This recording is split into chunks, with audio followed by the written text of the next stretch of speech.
Well, we heard a couple of weeks ago about how a shortage of mineral resources might be the real crisis we face in the future, alongside climate change. But perhaps the impacts will be felt quicker.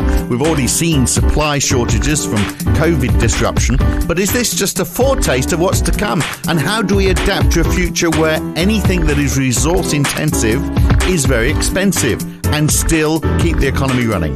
That's today on the Debunking Economics podcast with Professor Steve Keen. I'm Phil Dobbie. Welcome along. Well, one of the outcomes of COVID-19 has been supply shortages and labour shortages. That is certainly being experienced here in the UK. It's meant prices are being pushed higher, labour costs are increasing, demand might be coming back, but supply is extremely constrained in Britain. You can then add the impact of Brexit to those supply concerns. The number of large trucks, for example, heading into Dover in the first 5 months of this year are 15% down on last year, 27% down on the year before. So you can see how stuff just isn't wheeling its way in and out of the country. But that's all Brexit and COVID. What if supply falls more permanently? Because as we discussed a couple of weeks ago on this podcast, resources become more scarce. For example, Taiwan semiconductor manufacturing, TMSC, the world's second largest, or actually maybe the largest maker of semiconductors, is planning to increase prices by 10 to 20%, according to a Wall Street Journal report this week, simply because of the difficulties in getting the materials that they need. So, Steve, we were in a low inflation environment before the pandemic.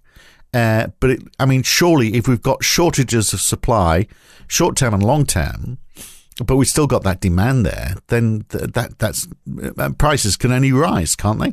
Yeah, I mean, this is one of the things which I'm going to have. Clearly, obviously, the supply prices go through the roof if it's simply physically costing you more to produce it, then you've got to, as a producer, you've got to put a markup on that price that enables you to at least have a possibility of selling it for a profit.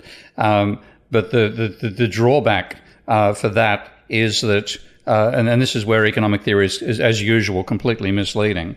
When you have a fall in your supply capacity because some essential resource is not coming in, your costs of production go up substantially for two reasons. One is the volume, you're paying more for the input, so bang, up go your input prices.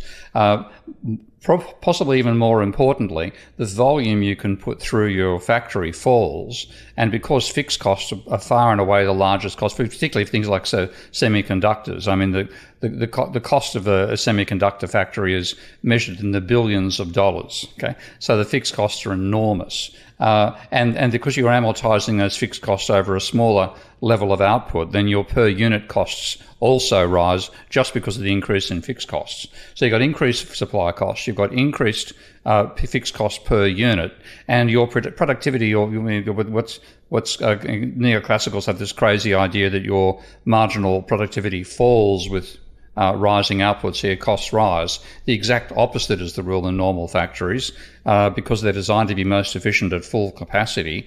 As you reduce it, as you're forced to reduce your output level below capacity, the cost per unit, variable cost per unit, also rises. So everything is driving up price, driving up costs. And then if you're doing what virtually all manufacturers do, and that's markup pricing, you have a cost level predominantly determined in most industries by your wages, and then you mark up on top of that. That tendency means you're just going to simply going to be forced to pass on the prices.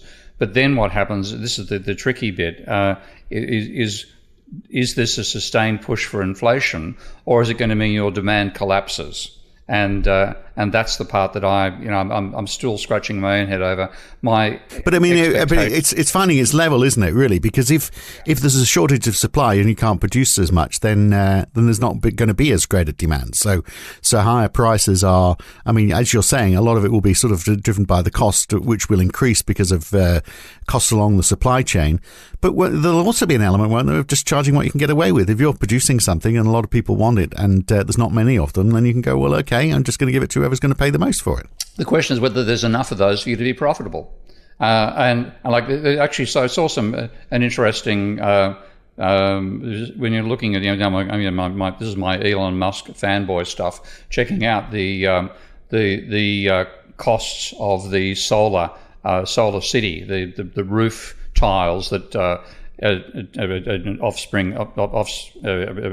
spin-off from Tesla produces, that are both roof tiles and solar collectors, and they said that their costs were higher because the volume of sales was lower. Now, if this keeps on going backwards, it gets to a point where you simply can no longer price it at a level that it's a mass consumption item. The only people who can afford it are the uber wealthy, and then a whole lot of stuff which was once mass market and was tending further towards mass market becomes niche and the thing is, at that level, a lot of the firms producing it are going to go bankrupt. But we are producing too much anyway. I mean, that was the discussion we were having a couple of weeks ago, wasn't it? So maybe we need to go through this. I mean, we don't want to go through this to the stage where anything which is worth anything at all only goes to the rich people. There needs to be a way that it can be managed through all of society. But maybe this is the hurt we need to feel, that we consume less, so therefore we produce less, and companies will go to the wall. But that's what you expect if we're a society which is over-consuming, or at least over-consuming stuff. I mean, we can consume services which aren't necessarily putting pressure on the environment, but actually physical stuff. We need to make less of it. So isn't it a good thing? No, it's a good thing in terms of, yes, this will finally mean that we respond to the damage we've done to the environment thus far. The thing is that the response could mean that society collapses completely and we go back to banging a couple of rocks together, preferably on the head of the person next door has got more stuff than you've got. So we weren't worried about global warming in those days, though. It's worried about survival, but yeah, global warming wasn't on their agenda for cavemen.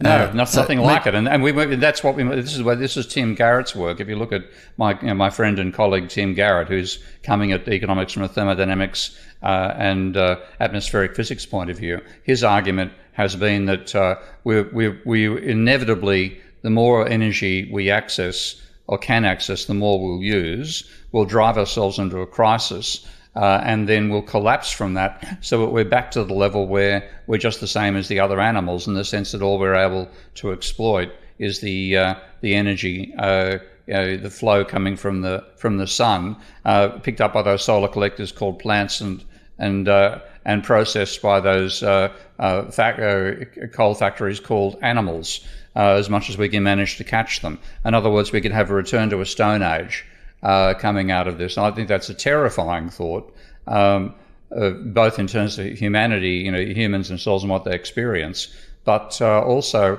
the knowledge we'll lose. And this is the scary. It is not a good thing. And the whole, in many ways, and this is one of the ironies, the whole limits to growth movement is interpreted as being anti, the way the neoclassicals talked about it, anti-human,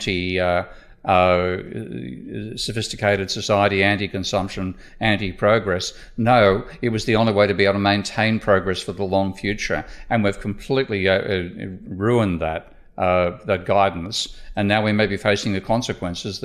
The option we face is a Stone Age one. I've just come back from a week's holiday in Cornwall, and I stayed in a town that had just in Newquay, which had just held what's called the Boardmasters Festival, which is a surfing and music festival, one of the many super spreader events that you can take part in the UK. And so Newquay for a while had last week, basically while I was there, I think had one of the highest COVID rates in the country. Consequently, eating out was impossible because lots of restaurants were closed because they couldn't get the staff. There were supply shortages, and we heard in the UK how McDonald's can't get milkshakes, for example, because of supply shortages. So basically, we ate out for lunch one day, but that was all we managed. Everything else just impossible to find a restaurant which was either open or had space for you. So there we were, adjusting to a new normal, as was everybody else. We were being less consumerist. We spent less money. We did less help for the local economy.